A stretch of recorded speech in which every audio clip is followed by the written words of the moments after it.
Y cultura, de Mireia Modera Peiró. Naturaleza, conceptos principales y cómo se interrelacionan. El adjetivo natural también se usa para hablar de aquello en lo que no ha intervenido el ser humano. En griego, physis es naturaleza, de ahí lo de fisiología. La realidad tal como es, independiente de las convenciones humanas. Para Aristóteles, natural es aquello que tiene en sí mismo el origen de su cambio. Hoy se considera de la naturaleza el comportamiento de los animales transmitido por aprendizaje social. Naturales serán las características físicas y comportamentales que se transmiten genéticamente. Los genes dentro de la naturaleza. Nuestra naturaleza inscrita en los genes nos hace ser de la especie Homo sapiens. Cada especie tiene sus propios genes, que determinan la potencialidad. Para lograr esa potencialidad, por ejemplo, tocar el violín, se debe de dar las condiciones ambientales adecuadas. Un ser humano no es su genotipo, sino su fenotipo. Somos lo que somos, y no depende de nuestra naturaleza ni de los genes, sino que va evolucionando con nuestra biografía. A cada instante que pasa somos y no somos lo mismo, decía Heráclito. Las propiedades universales de la naturaleza humana dependen de los genes, es lo que forma el genoma. El genoma es la totalidad del ADN que hay en el núcleo de todas las células de un animal y se reparte en 23 paquetes, también conocido como pares de cromosomas. Cada instrucción genética es un gen. Dentro de la naturaleza seguimos ahora con la sociobiología, que no siempre social equivale a cultural. Un comportamiento social no siempre es cultural. La sociobiología es el estudio de la conducta social de los animales desde el tema biológico y evolutivo. El egoísmo va en los genes. El altruismo no se sabe. La sociobiología postula que la conducta se debe explicar en términos de los beneficios que obtienen los genes particulares y no el individuo. Nuestro comportamiento puede estar determinado por los genes. El comportamiento también está influido por aprendizajes culturales. En el punto 2 hablamos de la cultura, sus conceptos principales y cómo se interrelacionan. El cerebro es el resultado evolutivo de la necesidad de los organismos de reaccionar con más rapidez ante los cambios del entorno. Todo va muy rápido. Anteriormente los cambios eran lentos, a través del genoma. Cuando se consiguió transmitir la información de cerebro a cerebro, se creó la red de información, que es en lo que consiste la cultura. La cultura es información transmitida por aprendizaje social. Hay dificultad en separar lo que es heredado de lo que es adquirido. Las definiciones antropológicas y biológicas de la cultura subrayan su carácter social y adquirido, contrapuesto a lo congénito e innato. La cultura alcanza las actitudes, habilidades y conocimientos aprendidos, pero no todo aprendizaje es cultural.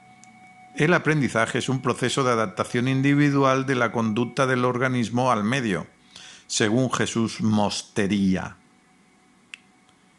Dentro de la cultura tenemos el aprendizaje individual y el aprendizaje social. En el aprendizaje individual se adquiere la información por procesos, por ejemplo, por ensayo y error, por imprinting, que son las etapas del proceso de maduración, por ejemplo, aprender a hablar, por habituación, que es la respuesta es innecesaria, o por sensibilización, que es contrario a la habituación, por lo tanto la respuesta será necesaria. En el aprendizaje social, aquí se asimila la información transmitida por imitación, comunicación o enseñanza. El genoma acabó desarrollando el sistema de imitación, ya que el ensayo y error es peligroso. Hablemos de imitación. Es el inicio del aprendizaje social, base de la cultura. Hablemos de enseñanza. El modelo tiene una actitud activa respecto a la revisión de la conducta humana imitada.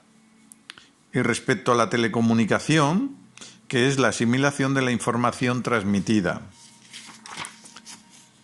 Punto 3. Cultura en animales no humanos. Estos aprenden su cultura por imitación. El aprendizaje social está muy extendido en los no humanos, donde cada grupo tiene su propia cultura. Punto 4.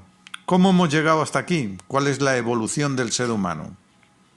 Diferentes teorías evolucionistas, en especial la de Darwin, que postula con la evolución por selección natural. Las diferencias genéticas a veces suponen diferencias en el fenotipo. No toda evolución en una especie es producto de la adaptación. El ser humano y el resto de animales es producto de la selección natural y de la evolución biológica. La teoría memética. Además de la teoría evolucionista, tenemos la memética. La memética explica la evolución desde la cultura. La evolución cultural es la evolución de los memes, entendiendo un meme como una unidad elemental de información cultural. Hablan de la especie por aislamiento, así como la fragmentación cultural, que puede ser provocada por aislamiento geográfico o también por aislamiento social. Las ideas de un grupo no influyen en el otro, lo que provoca dos culturas diferentes. La evolución biológica y cultural se diferencian en: la infogenética solo se transmite en vertical, de padres a hijos, y la cultura puede ser también horizontal. Los cambios genéticos son aleatorios, sin intencionalidad. Los culturales hay intencionalidad. Se puede cambiar de memes, pero no de genes. La globalización unifica culturas, pero no genes. La evolución de los homínidos. El peso de la cultura aumentó mucho por la bipedestación, cabeza más ancha en el Homo sapiens. Los cambios anatómicos favorecieron la aparición de cambios culturales. En el mismo tema nos encontramos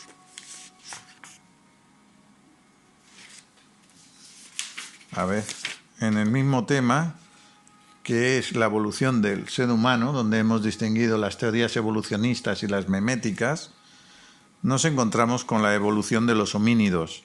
El peso de la cultura aumentó mucho por la bipedestación.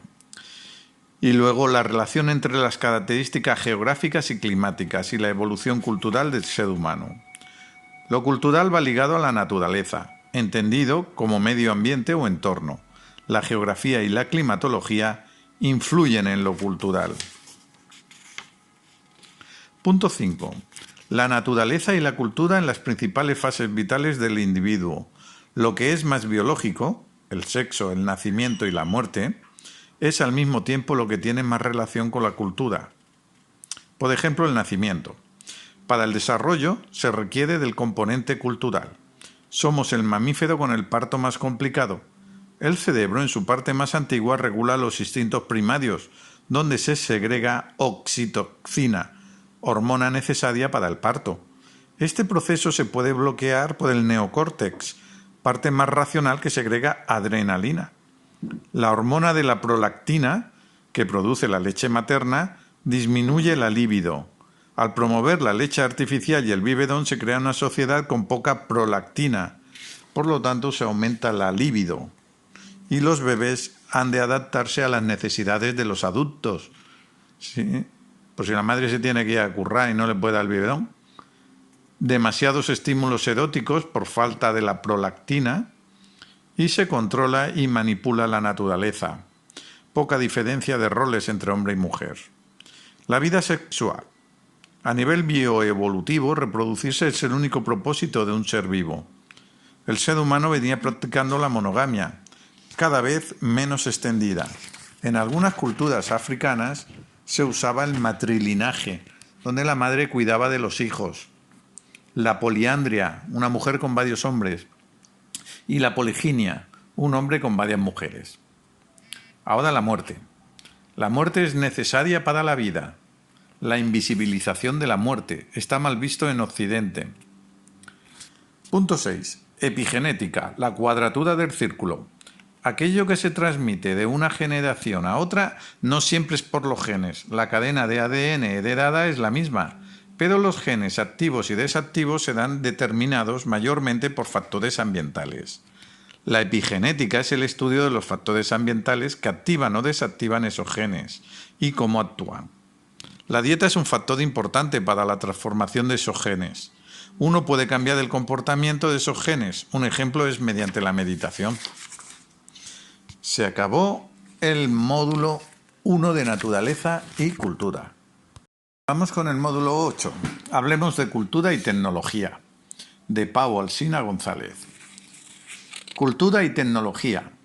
¿Son aliadas o enemigos? Bueno, hay tecnofilias y tecnofobias. Desde las humanidades se ha ido desconfiando de las tecnologías. En el Renacimiento, Francis Bacon coloca la ciencia experimental y empírica junto a la técnica en el centro. Rousseau y Voltaire colocan la naturaleza y el buen salvaje como el ideal humanista en la Ilustración. En el siglo XIX, el movimiento ludita planeaba destruir las máquinas. Cuando tomaron conciencia de que las máquinas no eran el origen de todos los males, entonces comenzaron los primeros movimientos sindicales. Freud alentaba la desconfianza cultural hacia la tecnología. ¿De qué nos sirve reducir la mortalidad infantil si precisamente esto nos obliga a adoptar máxima prudencia en la procreación? Eso decía Freud. Freud expresa la idea de la técnica como desnaturalización de lo humano. Y Mumford decía, el Homo sapiens es, ante todo, Homo faber. Mumford habla de evitar la progresiva deshumanización técnica. Ortega y Gasset daba importancia a la técnica. La tecnología moderna hizo del hombre un esclavo de la máquina. El hombre debe proyectarse. La técnica nos permitirá eso para alcanzar el bienestar, que es la realización del proyecto vital del ser humano. Asocia la técnica a la creatividad y la imaginación, porque forman parte del proyectarse humano. Esto lo decía Ortega y Gasset, totalmente de acuerdo. El hombre ha perdido el control de la técnica. Bueno, aún no, pero hacia ahí vamos. Heidegger define la técnica como un medio para unos fines. Estoy de acuerdo con él. La esencia de ser ahí, manera de ser, está en su existencia. El hombre puede llegar a olvidarse de su propio ser como naturaleza. En la técnica está el peligro y la salvación. Eso decía Heidegger. Ortega y Heidegger, ambos, alertan del peligro de la desnaturalización humana por la técnica. Hay que dominar la técnica. Esta dualidad también la expresa Jonas, con su eudística del temor. La eudística del temor es el miedo a no dominar la técnica. Y por ello, Jonás aplica el principio de responsabilidad, que Jules lo define como el sistema técnico que lo adapta todo a su lógica, desnaturalizando al hombre. Marcuse referencia al hombre unidimensional, orientado al consumo y proyectado hacia el tener más que hacia el ser. O sea, según Marcuse, queremos comprar de todo, pero que no queremos ser nada. El hombre vive en la irracionalidad de su civilización tecnológica. Adorno parte de que la técnica debe liberar al hombre. Para Habermas, la solución pasa por mejorar la comunicación entre hombre y naturaleza. Habermas sigue tan políticamente correcto como siempre. Punto 2. Tecnofobias y tecnofatalismos en la cultura. Rousseau concebía a la civilización como corrompedora de la humanidad. La civilización me corrompe. Las ciencias y las artes son perjudiciales porque destruyen la inocencia del hombre. Luditas y neoludismo son fobias a la tecnología. Trudeau promulgaba volver a la vida sencilla y autosuficiente. Se le considera pionero en ecología y en ética ambientalista y también precursor de la desobediencia civil. Era un pacifista el Trudeau. Estos pensamientos junto a Ortega, Heidegger o Jules y su desconfianza frente a la tecnología se reforzaron con el manifiesto Una Bomber.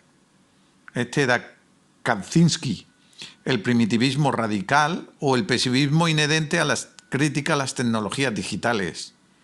Kaczynski era una bomber y considera a la tecnología culpable de los males de la humanidad. Postman habla de la tecnópolis. Zerzan dice que tenemos que despertar de la hipnosis colectiva que cree que las máquinas nos aportan libertad.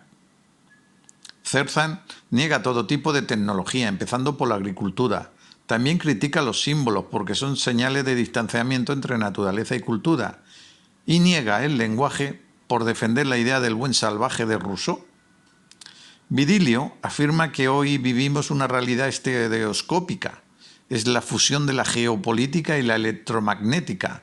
Esto nos atrapa en una polución creada por el mundo virtual y real. La velocidad y la inmediatez dominan el presente. La humanidad adora el progreso y ello le resta libertad.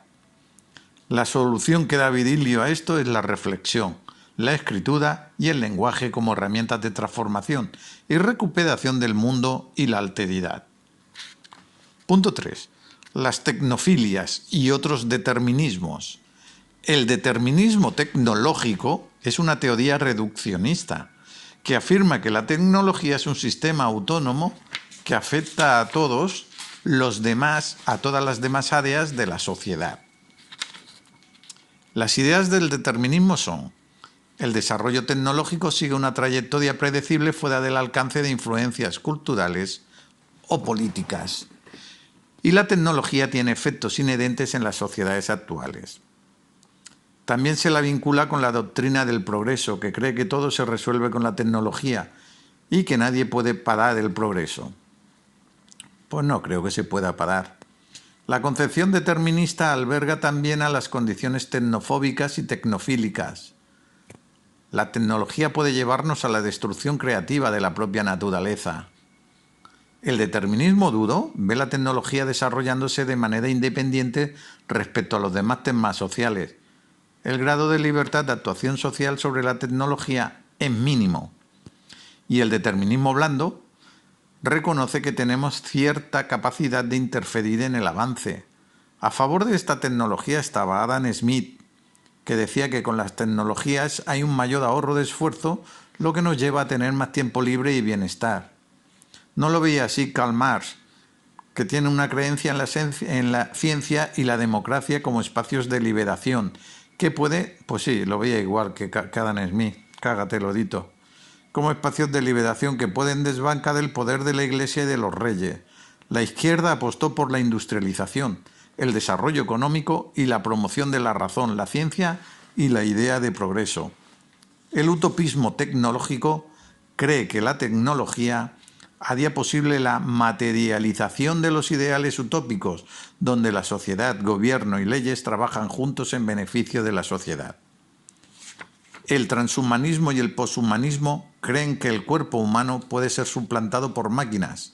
Es el fin de la muerte. La bio y la nanotecnología auguran importantes transformaciones en la cultura y la sociedad. Los avances en ciencias cognitivas y ciencias de la computación harían posible que hacia el año 2029 un ordenador pasara el test de Turing. Eso decía Kurzweil, según su ley de rendimientos acelerados. Detrás de lo que especulaba Kurzweil hay un imperativo ético perfeccionista que mejora el deseo de la raza humana. Aspira a controlar la evolución de la especie. Trata lo natural como un obstáculo al progreso poshumano y chocan con los planteamientos bioéticos que para los transhumanistas son bioluditas. Modavec también vincula ciencia y tecnología al progreso humano de forma inexorable. Aboga por el crecimiento exponencial de la ley de Moore para predecir el futuro de la inteligencia artificial y de los robots. El transhumanismo se popularizó en el siglo XX con FM 2030, que era el nick de M. Esfandiari, que sentía nostalgia por el futuro. Las críticas al transhumanismo y al poshumanismo son: primero, que cuestionan la posibilidad de cumplir los ideales propios de ellos. Y segundo, que se cuestionan sus principios morales. Sus ideas eugenésicas rayan las teorías de la raza aria. ¿Mejorar la raza humana? El transhumanismo está dentro del determinismo tecnológico. Y aquí tenemos también el determinismo de los medios. Se habla de impacto de los medios en la sociedad. Steve Raymond idealiza al hacker como artífice de una nueva forma de cultura libre. Y Howard Rheingold dice que nuestro estado normal de conciencia es de por sí simulación hiperrealista y que construimos modelos del mundo constantemente, tipo Matrix.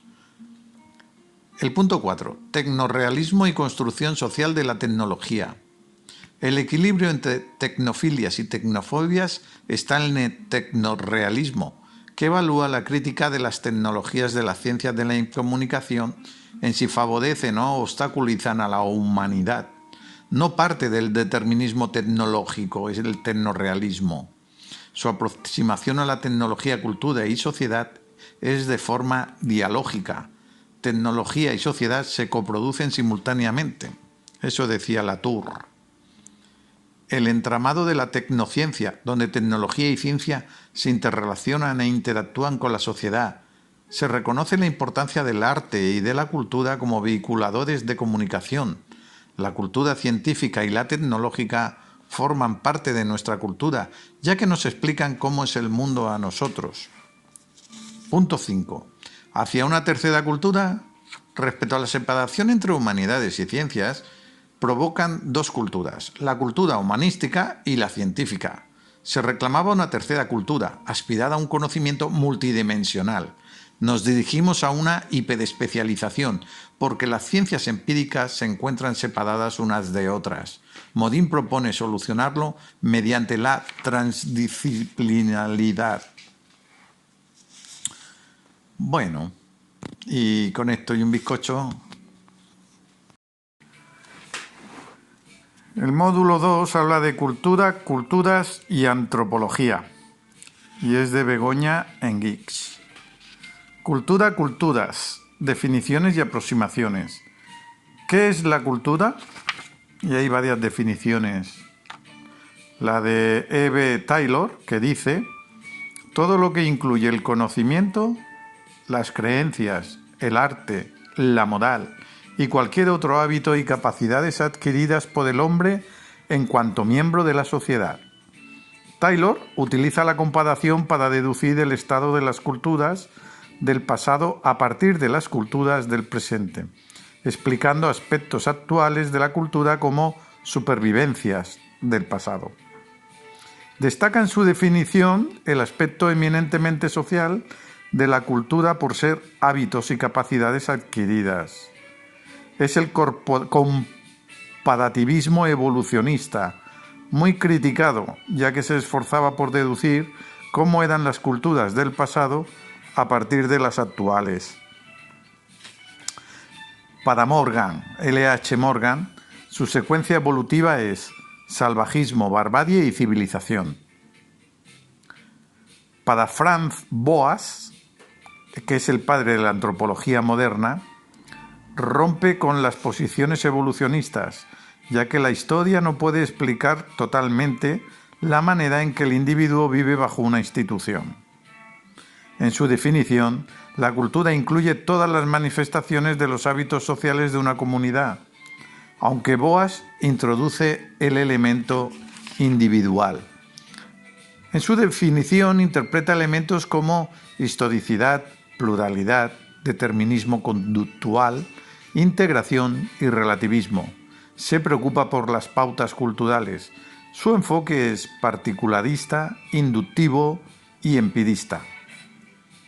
Para Ruth Benedict, alumna de Boas, distingue entre culturas apolíneas, enfatizan el orden y la calma, y culturas dionisíacas, que enfatizan el desorden y el placer. Comprometida con la diversidad y el relativismo cultural, su perspectiva es criticada por simplista y mecanicista. Benedict introduce el factor individual. Para Alfred L. Kroeber, su concepto de cultura lo relaciona con lo superorgánico. No son estructuras de la personalidad, sino que son pautas de elementos que son culturales en sí mismos. La cultura es más una abstracción que un comportamiento. Se refiere a lo superorgánico con términos de pauta, configuración y estilo.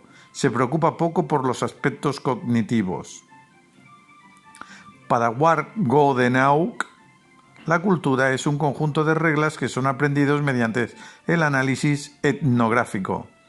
La cultura de una sociedad son las cosas que se deben saber con objeto de comportarse de manera aceptable como miembro de ella. No consiste en cosas, gente, conductas, es más bien la forma que tienen las cosas en la mente de los individuos. El lenguaje y la cultura están muy relacionados. El lenguaje es el factor principal responsable de la complejidad de las culturas. Existen tanto lenguajes como personas que lo hablan. El lenguaje no es la palabra, sino lo que posibilita la palabra. Para Bronisław Malinowski, que era funcionalista, la cultura es un todo integrado. Se preocupaba por cómo funcionan las sociedades y la perspectiva histórica, que es irrelevante. Concibe la cultura como adaptación al medio para satisfacer necesidades humanas. No se interesó por la evolución de los sistemas. Para Leslie White, era un neoevolucionista, subdivide la cultura en 3 niveles: el tecnológico, el sociológico y el ideológico. De influencia marxista. La tecnología era fundamental, ya que las formas culturales vienen determinadas por cómo la sociedad utiliza la energía. La principal función de la cultura es procurar el mayor aprovechamiento y control de la energía. Para Marvin Harris, materialista cultural, combina las teorías de Marx sobre las fuerzas de producción con los análisis de Malthus sobre la importancia de los factores demográficos. El desarrollo tecnoeconómico presiona ciertas estructuras organizativas favoreciendo la difusión de ciertos complejos ideológicos por encima de otros. Para Claude Lévi-Strauss, que era estructuralista, describe las estructuras sociales e ideológicas en función de las estructuras de la mente. Supera la división de lo orgánico y superorgánico. No ofrece una definición al uso de cultura, solo aproximaciones. La cultura es un sistema de referencias complejas que junto con la educación marcan nuestras culturas, conductas, motivaciones y juicios. El punto 2 habla sobre culturas y culturas, inclusiones y exclusiones. Se mostrarán las aproximaciones más importantes. Según Kessing, organizó las propuestas sobre qué es la cultura en 2 bloques: los sistemas adaptativos y los sistemas ideacionales. Los ideacionales se componen de sistemas cognitivos, estructurales y simbólicos. Dentro del punto 2 de las culturas, inclusiones y exclusiones tenemos las culturas como sistemas adaptativos. Aquí se considera que el diseño biológico humano no está terminado. Se modifica y completa con el aprendizaje cultural. Primero, las culturas son sistemas de pautas de conducta socialmente transmitidas que relacionan a las comunidades humanas con sus entornos ecológicos. Segundo, el cambio cultural es un proceso de adaptación al medio. Tercero, la tecnología, la economía de subsistencia y los elementos de la organización social directamente ligados a la producción son los aspectos de la cultura más centrales en cuanto a la adaptación. Y cuarto, los componentes ideacionales de los sistemas culturales pueden tener consecuencias adaptativas. En el punto 2.2 tenemos las teorías ideacionales de la cultura. Por ejemplo, las culturas como sistemas cognitivos. La cultura es un sistema de conocimiento. La cultura y el lenguaje son un código. Es la hipótesis Sapir-Whorf. También tenemos las culturas como sistemas estructurales, representado por Lévi-Strauss, donde dice que la cultura es un sistema simbólico compartido que son creaciones de la mente. La mente impone un orden culturalmente pautado. Tercero, tenemos las culturas como sistemas simbólicos. La cultura es un sistema de símbolos. Los patrones culturales gobiernan la conducta humana en mayor medida que las respuestas innatas. Los sistemas simbólicos están construidos históricamente, son socialmente mantenidos e individualmente aplicados. Gerth y la teoría del pulpo. Esta teoría no considera las relaciones de poder y conflicto.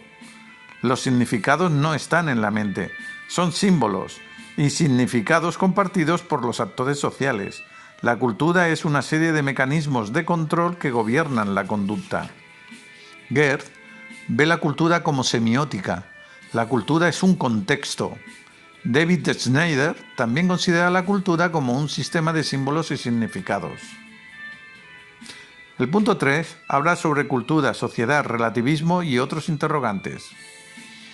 Podemos afirmar que, primero, la cultura es constitutiva de la sociedad y, segundo, la relación entre cultura y sociedad es a través de la lógica de los campos o ámbitos diferenciados de la acción.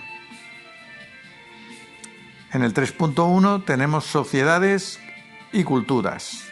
Según Radcliffe Brown, las pautas culturales están en la estructura social como modos de conducta y de pensamiento institucionalizados y normalizados que incluye las reglas de conformar para los miembros de esa sociedad.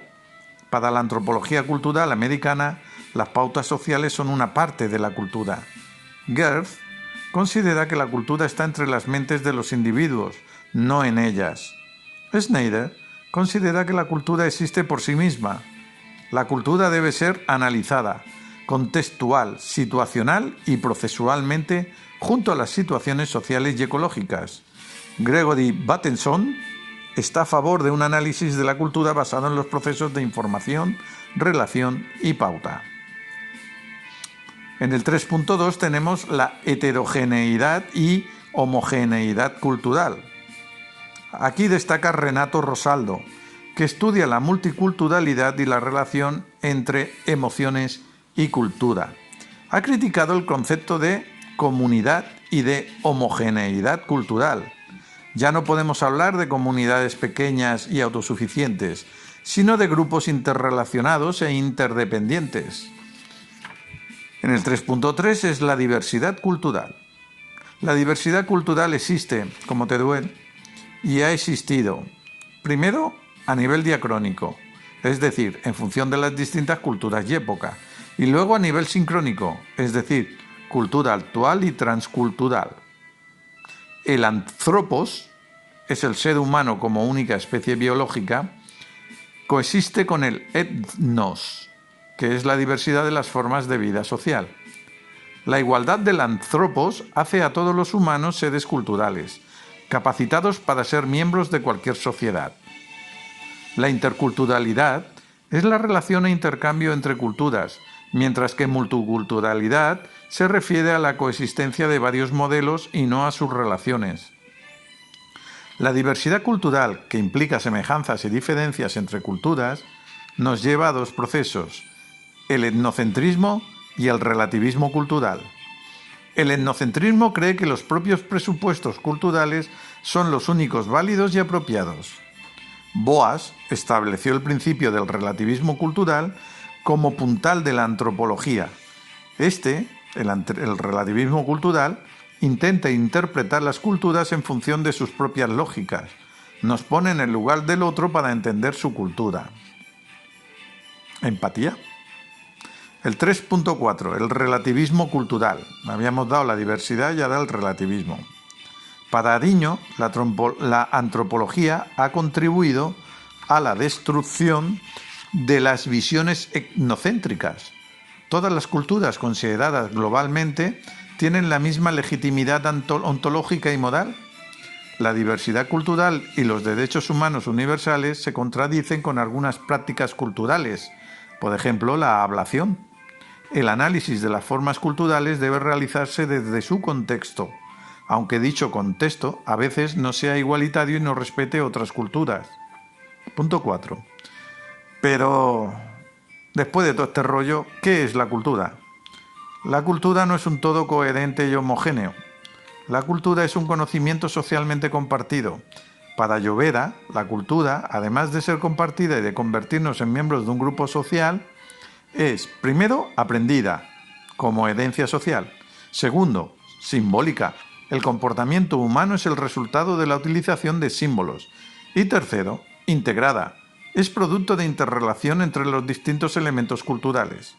Para entender el significado de cultura debemos romper con, primero, la cultura no es un saber espiritual, no es un conjunto de creencias, ni el espíritu de un pueblo. Borges. Segundo, la cultura no es lo que resulta de los artistas. Cualquier ser humano es agente de cultura. Y tercero, no es un grupo de personas ni una nación, es una propiedad de la acción social. Por todo ello, para Díaz de Prada, la cultura es convención, conjunto de reglas para la acción, reglas interpretadas. No hay práctica social sin regla, decía. La cultura es universal, pero las prácticas son concretas. La función de la cultura es conectar, relacionar.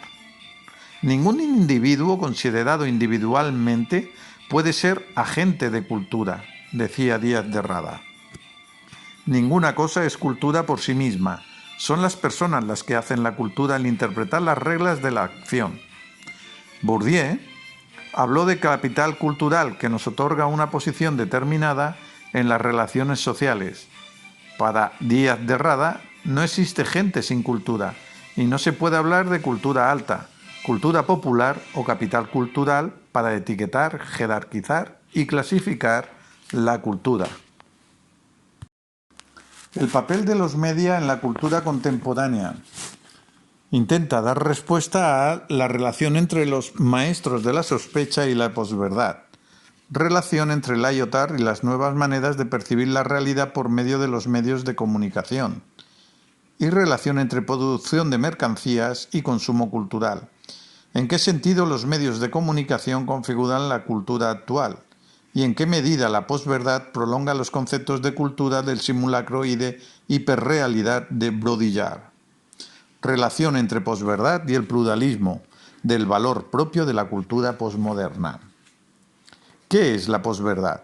El concepto que puso de moda el estilo Trump en Estados Unidos. Según el artículo de Sean Cowland de la BBC, posverdad es cuando los hechos objetivos tienen menos influencia en definir la opinión pública que los que apelan a la emoción y a las creencias personales. Sobre la corrupción de la integridad intelectual.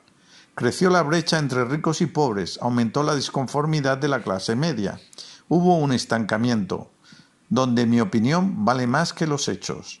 Convertirse en una especie de celebridad pasó a ser prioridad. Las noticias falsas. El problema es una cultura online incapaz de distinguir entre realidad y ficción.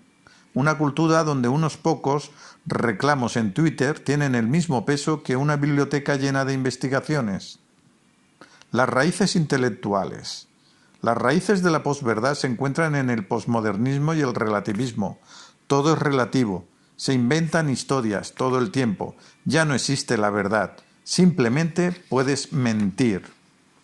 En cuanto a la posverdad, como palabra del año, en el diario El País de Rubén Amón, cuando la noticia sobrepasa cualquier expectativa ortodoxa o racional, reflejando la miopía de la clase política en sus iniciativas plebiscitarias, es una posverdad. Las variables de la emoción, la creencia y la superstición se tienen en cuenta. Se vota más con las vísceras y el instinto que con la razón o la lógica. La posverdad puede ser una mentira asumida como verdad o incluso una mentira asumida como mentira. Bueno, a partir de aquí empieza Filosofía y Cultura de Joan Ramón Vila Abenza, que es el módulo 3, pero pertenece ya a la PAC 3. Y habla sobre el pensar la cultura, donde dice que consideramos la cultura como la forma como el hombre da sentido al conjunto de sus experiencias en el mundo. La filosofía solo puede ser devenir y no historia. Eso lo dijo Deleuze. Cada imagen de la cultura implica un conjunto de mecanismos de producción de subjetividad. Punto 2. La imagen de la cultura en la filosofía clásica. 2.1. Una nueva imagen del pensamiento. Los presocráticos distinguían entre naturaleza y pensamiento. Era el physis y el nous. Componen un plano desde el que pensar y representar aquello que está fuera del pensamiento, y todo pensamiento es también materia del ser. Eso lo dijo a Apeiron de Anaximandro. 2.2. El mito de la Edad de Oro y el ideal helénico de la cultura. El mito es la primera forma de mediación simbólica como fundamento de la identidad colectiva. El mito es un sistema simbólico institucionalizado, explica los hechos y organiza la experiencia. Su función es social, explica su origen de la sociedad y fundamenta la ley y la autoridad. El mito de la Edad de Oro dibuja una primera imagen de la cultura. Partimos del mito de los trabajos y los días, de Hesiodo. El mito explica el origen de la cultura representada por un acto de conocimiento, la techné, una nueva forma de pensar y actuar para adaptarse a la naturaleza. En él, Protágoras, de Platón, Zeus envía el respeto y la justicia, el momos, como formas sociales y políticas para domesticar al hombre. Esta forma de política se desarrolla como política y ética, es la paideia. El nomos, ley y convención, cultura como pautas de comportamiento. Y la techné, conocimiento técnico para adaptarse al medio y saber práctico para formar. La paideia, como sentido selectivo de cultura normativo y pedagógico. Cicedón introdujo la filosofía griega en la cultura romana. Tradujo la paideia por el término humanitas, un ideal de perfeccionamiento del hombre a través de la cultura como segunda naturaleza. Cicedón lo compara con la agricultura. Es una cultura animi, un cultivo necesario del espíritu para el hombre que se quiere perfeccionar. Su cultura tiene función selectiva, separa a los que se esfuerzan en saber de los ignorantes. La cultus vitae, que se refiere a la forma común como el pueblo regula culturalmente sus formas de vida. 2.3. La cristianización del mito de la Edad de Oro. El cristianismo cambia el mito de la Edad de Oro por el paraíso celestial. La religión y la conciencia moral se dan la base formativa opuesta a la techné. La Edad Media se caracteriza por el simbolismo de las formas. Con el progreso científico y técnico nos separamos de la naturaleza. Se crea una nueva racionalidad científica que va modificando la conciencia. Se desarrolla el cultus vitae, entendido como las formas y modelos que regulan la vida cotidiana y las relaciones sociales. 3. La imagen de la cultura en la modernidad. En el siglo XVIII se contemplaba el mundo y la historia como una creación humana, con el resultado de un hombre que se reconoce y quiere ser histórico. El 3.1 nos dice a Rousseau, el estado de naturaleza y los males de la cultura. Rousseau reconoce las antinomias entre naturaleza y cultura. Da una imagen del hombre natural. Hubo un momento donde la naturaleza se somete a la ley y pasó del estadio natural a social. El hombre original estaba unido a la naturaleza y los hábitos del hombre moderno degradaron esa relación. El hombre se diferencia de los demás animales por el ingenio, la libertad y la capacidad de aprendizaje. Con la agricultura aparece la propiedad privada y el trabajo asalariado, fuentes de las desigualdades entre los individuos. La cultura de estas sociedades aumenta los conflictos y las contradicciones. El hombre pierde su bondad natural. El hombre se convierte en un burgués, movido por el dinero. Hay que restaurar nuestra relación natural con las cosas. Nos han inculcado desde pequeños una educación para obedecer o ser obedecidos. En la naturaleza, el hombre mantiene la libertad natural. La cultura europea nos hace perder la libertad. La cultura productiva, según Rousseau, es la causante de los males. Se ha de mantener la cultura productiva, pero bajo la cultura formativa. En el 3.2 tenemos la Ilustración, donde la cultura está como ideal de civilización y progreso. Turgot, Condorcet y Kant tenían una imagen del estado de naturaleza y primitivismo negativa, vinculada al caos y al desorden. Para los ilustrados, la dimensión natural del hombre es inferior a la cultural. Se afirma que la techné puede generar felicidad. El hombre es autónomo del orden natural y divino. Crea y protagoniza su historia. Kant funda la universalidad de la razón. Se pregunta, ¿qué puedo saber? ¿Qué tengo que hacer? ¿Qué espero? Conocimiento, ética y teología, que lo resume Kant en ¿qué es el hombre? Antropología. Foucault convierte el presente en un tema filosófico. 3.3. El idealismo y el romanticismo. Un intento de síntesis entre el hombre y la naturaleza. Schiller, Goethe y Hegel consideran una dicotomía entre cultura y naturaleza. Diferencian entre sujeto y objeto, entre hombre y naturaleza. Para Schiller, el Bildung, formación, es aquello que une al pueblo en defensa de la libertad. El idealismo alemán defiende una formación humanística y artística para superar las contradicciones de la cultura. Los románticos oponen cultura a civilización. Civilización se representa por un racionalismo sin alma, técnico y material. Hegel y su concepto de absoluto, conocimiento autoconsciente del todo, lo representa por el Volksgeist, espíritu del pueblo. Lo absoluto representa la unificación entre sujeto y objeto, naturaleza y cultura. Punto 4. La imagen de la cultura contemporánea. 4.1. La paradoja de la cultura. Para Zygmunt Bauman, la cultura es invención y preservación. Debe generar orden de la indeterminación de la condición humana. Es difícil crear un orden material y simbólico, ya que la cultura es una creación humana. 4.2. El desenmascaramiento de la cultura. Nietzsche, en 1900, concibe al sujeto de la cultura moderna como el producto de la secularización y la abstracción, con una gran voluntad de poder que somete a todos los procesos de la vida. Se conoce como su crítica de la cultura. Hay que descubrir el origen de los valores. El hombre moderno en Nietzsche supone la conciencia de la muerte de Dios, pero la muerte de Dios es también la muerte del hombre. El hombre moderno tiene una violencia interna, hibris. Por eso hay que desenmascarar a todos los ídolos, críticas, y hacer una transvaloración, creación. Su concepción del valor y del sentido, en Marx, pone en duda el ideal romántico de progreso cultural como una mistificación. Marx considera la síntesis entre cultura y naturaleza como abstracta y vacía.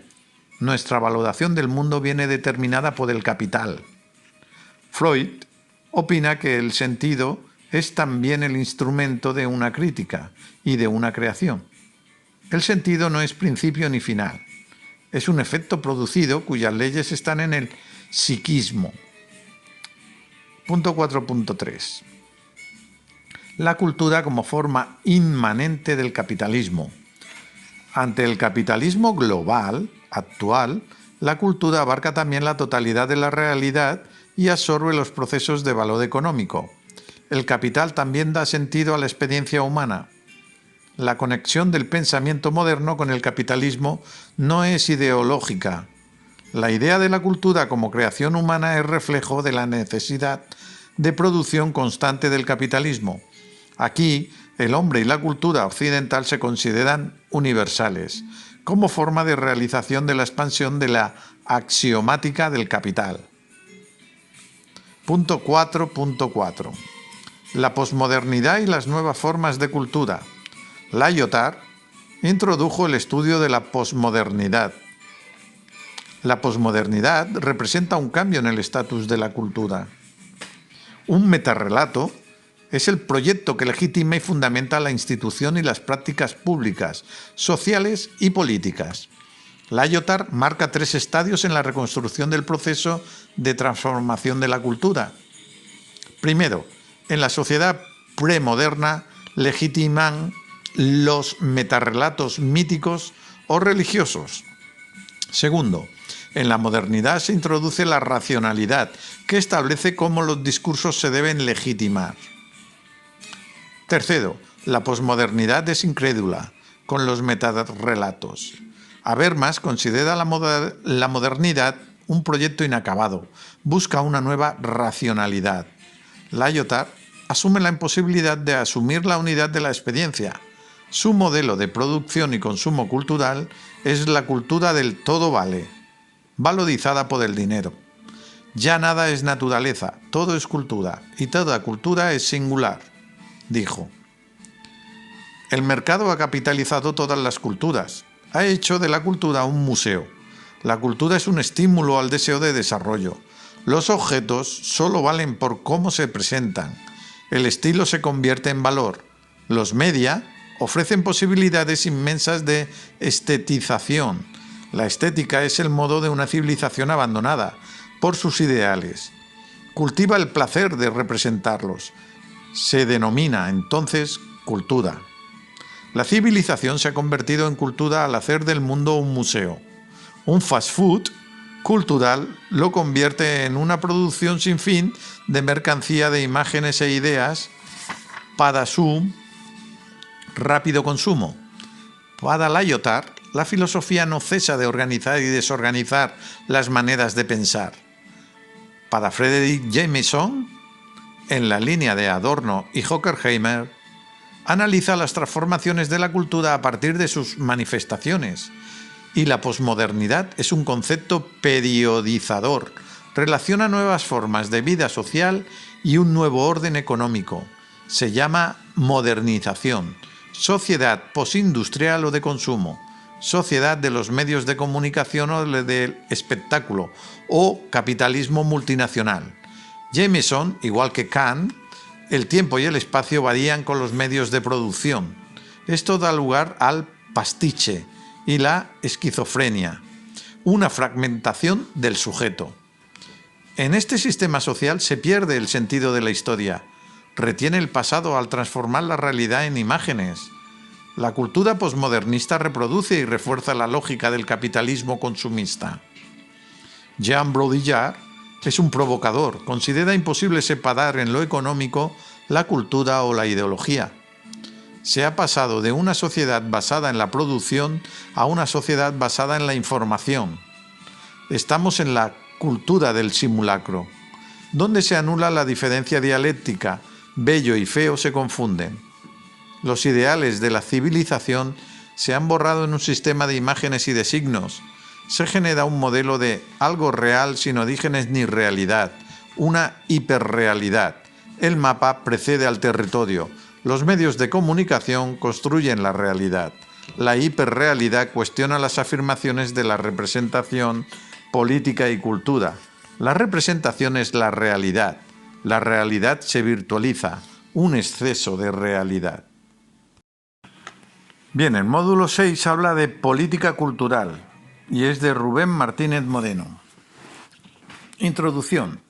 Se entiende por política cultural al conjunto de decisiones, ideas y protocolos que asumen las diferentes administraciones públicas para gestionar la cultura, el patrimonio y el desarrollo de las artes en un contexto geográfico o político determinado.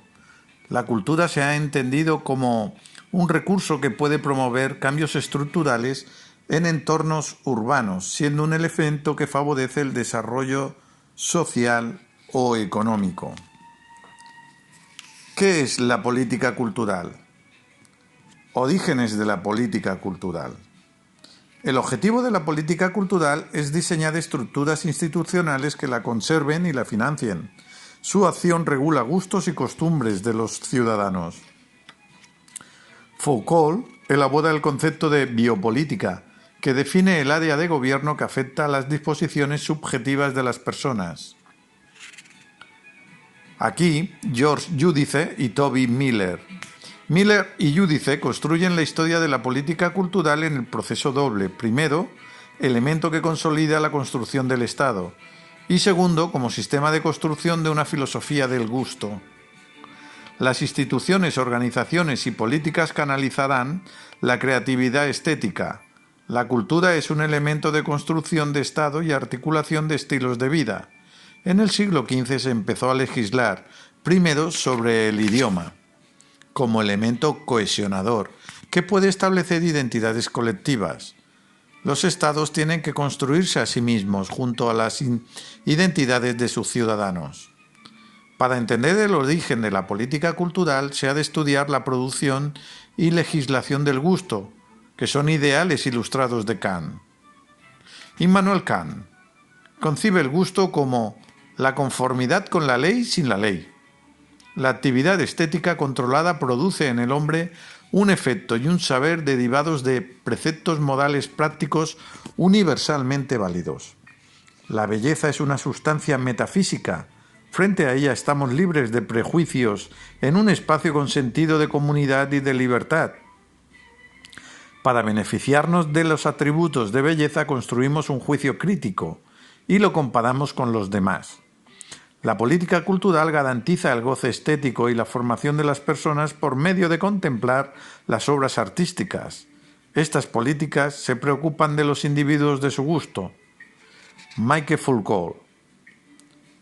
Su concepto de gubernamentalidad explica cómo los gobiernos del siglo XVIII y XIX desarrollan unas artes de gobierno a través de escuela, familia, prisión, donde el hombre interioriza formas de autogobierno, un sistema sutil de órdenes que serán interiorizadas por los sujetos, biopolítica.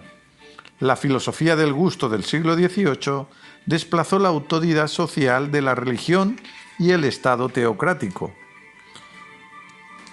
1.2. La esfera pública. La ciudadanía debía contemplar las obras de arte, por ello el Estado genera unas instituciones y lugares públicos, nacen los museos y las galerías. Se concibe la esfera pública, el Estado decide lo que se expone y lo que no. Se da un estamento legitimado para dar acceso a la cultura y regula el gusto de las personas. Se empiezan a cuestionar los ideales de belleza. Jürgen Habermas. La esfera pública no es neutral, favorece la reflexión de hombres blancos de la burguesía en torno a asuntos particulares. La idea de belleza ilustrada es eurocentrista, masculina y burguesa. La noción de buen gusto, según R. Williams, es de origen burgués. Pierre Bourdieu analiza la construcción del gusto como elemento político para controlar a la ciudadanía. Punto 2. Diferentes modelos. En el 2.1, el Ministerio de Cultura. Regula y administra la cultura. El Estado financia la cultura con el objetivo de democratizarla. Se le critica que es centralizado y pone la cultura al servicio de intereses políticos. Aquí, André Malraux, ministro de Cultura en el 68, decía que su modelo de ministerio tomaba las decisiones a partir de la búsqueda de la excelencia de las artes, rechazando las culturas populares. Kim Elling decía que nuestra concepción de la cultura es por una herencia directa de la monarquía absolutista. Es el germen de lo que luego se dan las grandes obras culturales. El Estado francés contemporáneo heredará del pensamiento absolutista el carácter centralizador y vertebrador de la cultura. Marc Fumaroli acusa al Estado de convertirse en un Estado cultural. Goza de un monopolio sobre la educación y la televisión. Es una práctica como política cultural. Criticó la política de izquierdas adoctrinada de Malraux. Lo comparó con Lenin o Stalin. Comienza a haber un giro hacia el mercado. El Estado protegerá su cultura propia, como el cine. El punto 2.2. Arts Council. Es un órgano independiente que distancia política y cultura. El Estado lo financia, pero las decisiones se dan de un organismo apolítico. Se le criticó por los Tories que fuera un lugar de cultura elitista, de izquierdas. Primero, se critica su desarticulación en consejos regionales. Segundo, pierde sus competencias al crearse las industrias creativas. A pesar de ello, el Arts Council sigue tomando sus decisiones con su idea de excelencia de la cultura. 2.3. Los ministerios de cultura y gobiernos autonómicos. Es el modelo español, donde el ministerio pierde competencias por las administraciones regionales. Es un modelo menos centralizado que el francés. Los gobiernos regionales tienen consejerías de cultura. La cultura ha de producir rentabilidad como recurso que tiene un impacto sobre el modelo económico del territorio. El patrocinio privado. En los Estados Unidos, los museos dependen del mecenazgo privado. Hay leyes de patrocinio y mecenazgo de la cultura. Las tareas de fundraising son tareas para la captación de fondos. Es una democracia directa, porque el público decide qué formas artísticas debe apoyar y cuáles no. Existe un organismo federal que se llama NEA, que subvenciona a los artistas. Aquí tenemos a Bill Ivey, que expone los problemas de una extrema economización de la cultura y de su privatización. Punto 3. Debates en torno a la política cultural. 3.1. Excelencia frente a acceso. El concepto de excelencia siempre se ha relacionado con una visión de la cultura bastante clásica. El legislador ha de identificar las obras excelentes y preservarlas en museo.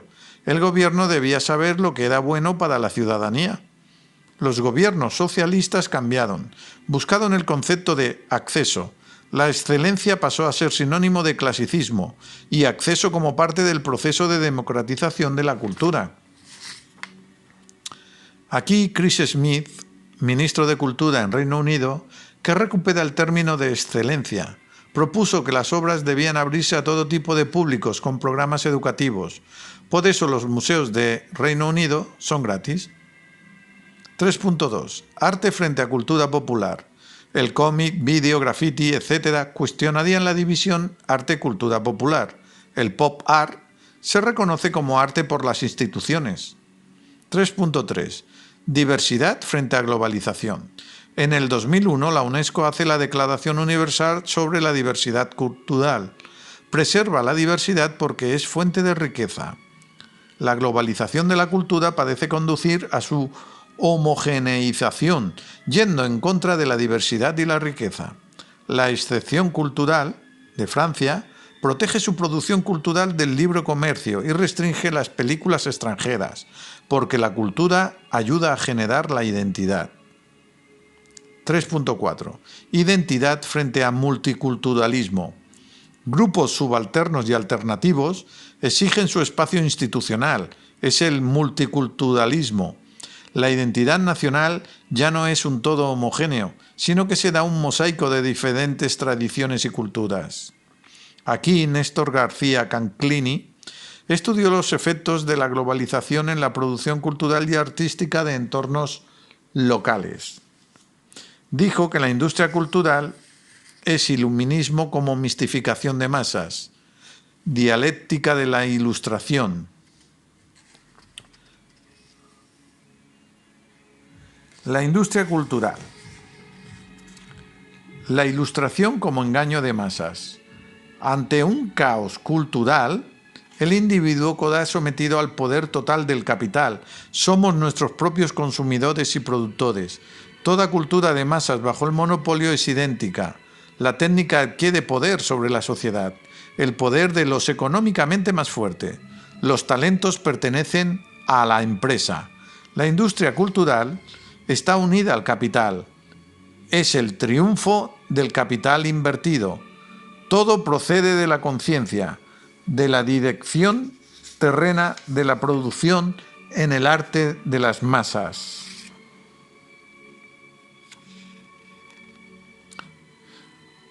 Los talentos también pertenecen a la empresa. La industria cultural está unida al capital. Es el triunfo del capital invertido. El todo se opone a los detalles. La idea general crea orden, pero no conexión. Es la atrofia de la imaginación. La violencia de la sociedad industrial actúa en los hombres. La obra de arte trasciende la realidad por su rasgo de discrepancia. Quien no se adapte es golpeado. El arte serio se ha negado a aquellos para quienes la miseria y la opresión de la existencia convierten la seriedad en burla y se sienten contentos cuando pueden emplear el tiempo durante el que no están atados a la cadena en dejarse llevar. La industria cultural sigue siendo la industria de la diversión. El esfuerzo intelectual del espectador ha de ser sustituido o evitado. Los dibujos animados confirman el triunfo de la razón tecnológica sobre la verdad. La industria cultural también reprime. Punto 4. La cultura como recurso. Economización de la cultura. Los usos y valores de la cultura se van transformando. Se ve la cultura como recurso. Ahora hay industrias creativas e industrias culturales. 4.2. La cultura como recurso. La cultura puede fomentar la cohesión social, resolver conflictos, promover el desarrollo económico. Para Giudice, ya no se invierte en cultura por sus cualidades espirituales o estéticas, sino por sus capacidades extrínsecas. Teoría cultural y cultura popular, de John Storey. Punto 7. La posmodernidad. La condición posmoderna. Posmoderno es una expresión de moda. Lyotard, Baudrillard y Jameson teorizado sobre el término. Ejemplos de cultura posmoderna son la música pop y la televisión. El pensamiento posmoderno en la década de 1960. Posmodernidad es una sensibilidad que va en contra de la canonización de la revolución de la vanguardia moderna. El arte moderno ha perdido su capacidad para sorprender y molestar. Picasso, Wolf o Bertolt Brecht. La cultura moderna ha pasado a ser la cultura burguesa. Es una sensibilidad en rebeldía contra lo que se ve. Hal Foster distingue entre posmodernidad de resistencia y otra de reacción. Andy Warhol rechaza la distinción entre arte comercial y arte no comercial. ¿El posmodernismo nació o fue una evolución? Jean-François Lyotard dice que se derrumba lo contemporáneo por intentar contar historias universales y ser proteccionista. La ciencia asume el estatus de una metanarrativa en la liberación del ser humano. La cultura popular posmodernista es una cultura del todo vale. El dinero es el único signo de valor.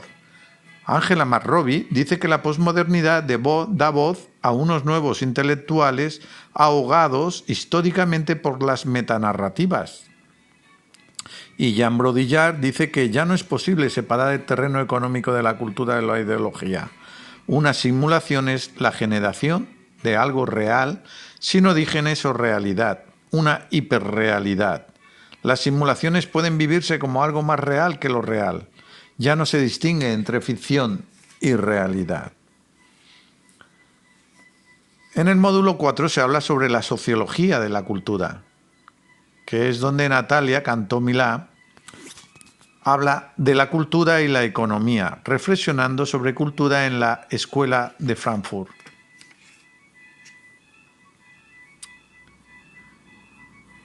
Eran pensadores de orientación marxista, anti-ideologías fascistas y el auge del consumismo.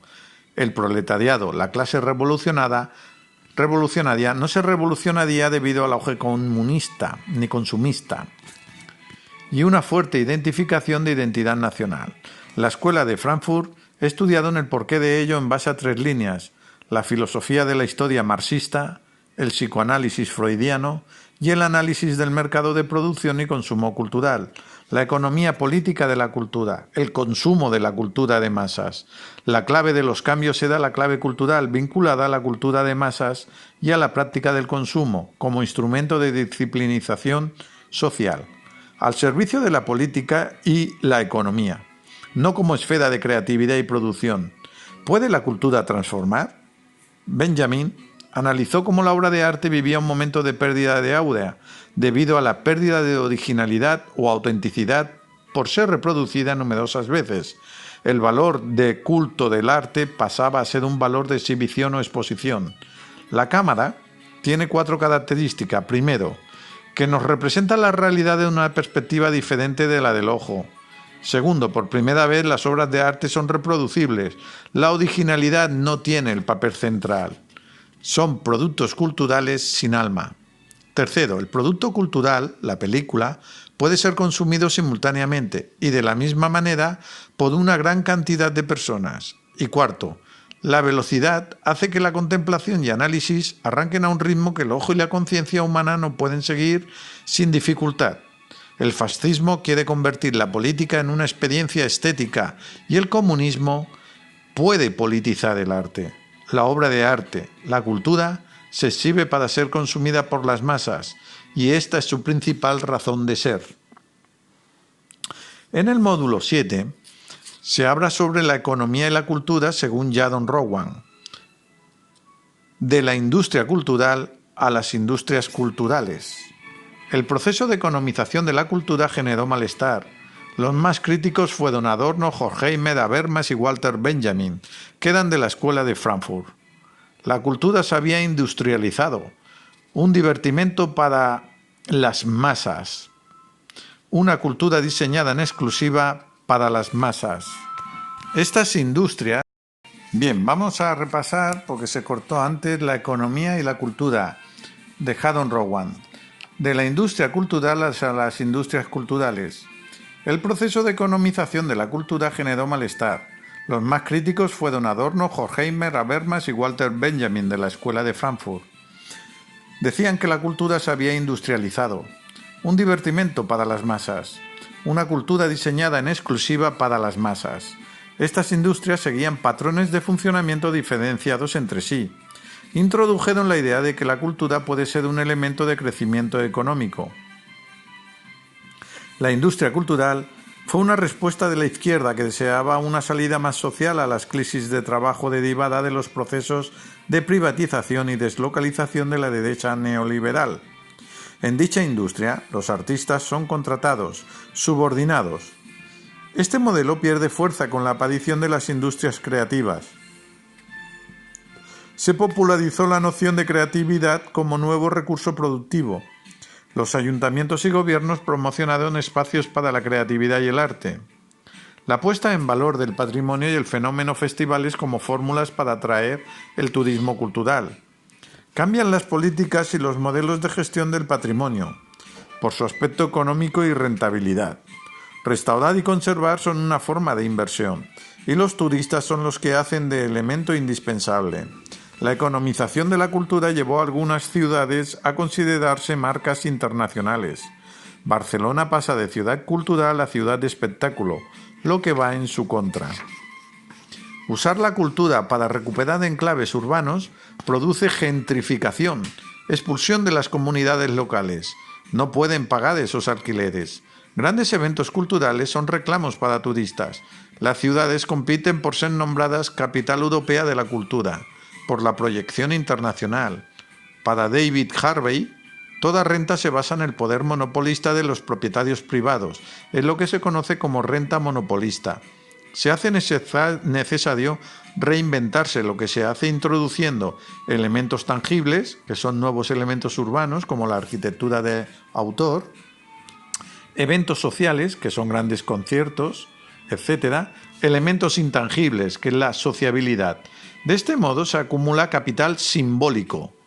Sitios de menos patrimonio cultural han de elevar su cociente de capital simbólico. Punto 3. Las industrias creativas y el emprendizaje. Con Tony Blair, en 1997, se cambió el término cultural por el de creativo, introduciendo las llamadas industrias creativas.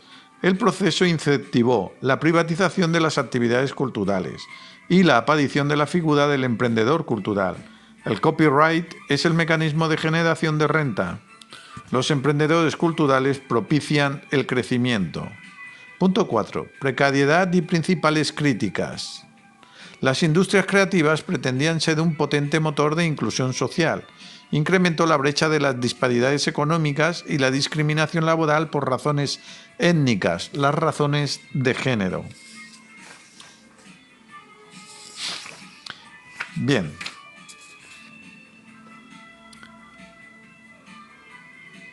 Hablando de los diferentes estudios, hablamos de Paul Gilroy, que introduce los estudios raciales en los estudios culturales, en especial el poscolonialismo. Analiza la diáspora africana, introduce la noción de hibridación, criticó la noción de clase, en especial la clase trabajadora, que rechazó y se enfrentó a la diáspora africana. Dick Hepditch, también de Birmingham, estudia el potencial político de los movimientos subculturales, analiza el punk y otras subculturas. El estilo de las subculturas es una forma de contrarrestar el poder de la hegemonía de cultura. Utiliza la semiótica, analiza signos e imágenes fijas para estudiar comportamientos humanos. Angela McRobbie, también de Birmingham, analiza la importancia del género para entender las relaciones de poder y estructura culturales de dominación. Las revistas juveniles ocultan un programa normalizador. Paul Willis estudia la realidad, la cultura y la vida de la clase trabajadora. Etnografía de los hábitos de la clase trabajadora. Hay que estudiar los mecanismos de formación de identidad para entender la jerarquización. Hacer campaña es el rechazo político a la estructura educativa que les resulta ajena. Es lo que se conoce como cultura contraescolar. Rechaza la educación clasista y refuerza la identidad obrera y hace que la cultura de clase trabajadora siga creciendo. Stuart Hall era jamaicano. Estaba preocupado por las diferencias étnicas o de género. Aplica la semiótica en el análisis cultural. La dominación simbólica. Hay una doble articulación de poder. Los movimientos juveniles son elementos políticos. Edward Palmer Thompson estudió los movimientos sociales y políticos de las clases menos privilegiadas. Era de orientación marxista. Estudia la construcción institucional de la conciencia de clase trabajadora y demuestra que la clase, más que la estructura, tiene relación y experiencia que la conforman. La clase es una categoría que nos viene dada, pero hay un alto grado de agencia. La conciencia de clase nunca es igual y puede hacerse. La cultura se presenta como una forma de hacer.